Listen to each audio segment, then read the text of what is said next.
Hello. So today I was able to go through a talk that is called How to Write an Anti-Mormon Book, given by Hugh Nibley. It was given a while ago in like the 1980s. And it was really the reason why it was on my mind was because of the recent posting of David Archuleta, and how he has come out and has kind of made his way or made it known that he's no longer part of the church and the reasons why. And so I feel like it's very popular right now and it's on a lot of people's minds. But this talk is given to, once again, at a BYU devotional, and it's given to a group of students, a mass audience. And he's speaking to the church as how to view these types of books and how to know if they're just going to follow the pattern of any other anti-Mormon book. And so I kind of found it interesting. There are about 8 different subtopics throughout this talk, and as he is starting it out, anti-Mormon book is first has no side. They make sure to say that they're not prejudiced against the church, that they have no hard feelings at the very start of the book, and they start giving out all this random information to kind of just let you know that, hey, um, these are all the facts that I have to back up my evidence with. And so they don't really want you to have any sense of idea on your own if it's going to be something that is good or bad against the church. And then they start referring to the people they're talking about, church leaders and such, with the first name, making sure that they know that you know that they're good friends with the people, even if they're not, even if they're just trying to just name drop to have people back them up. And their evidence, they have no specific dates. It just speaks of stories and giving it's giving the writer control.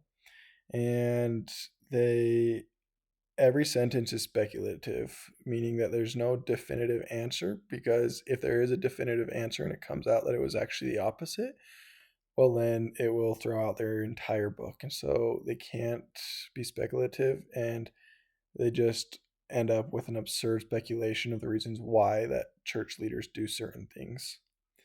They also control the atmosphere a lot within these books, is what Hugh Nibley says.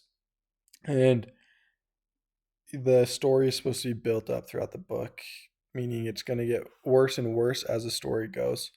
And so I thought it was interesting just to be able to look at this now, because once again, there are still a lot of people that are trying to degrade the church, especially a lot of popular and familiar faces. And it has shared meaning across a lot of different languages and regions and religions, partly with a lot of religions don't like the Church of Jesus Christ of Latter day Saints. And when you start having a lot of famous people who used to be members of the church come out and publicly deface the church, they're trying to get followers and gain the support.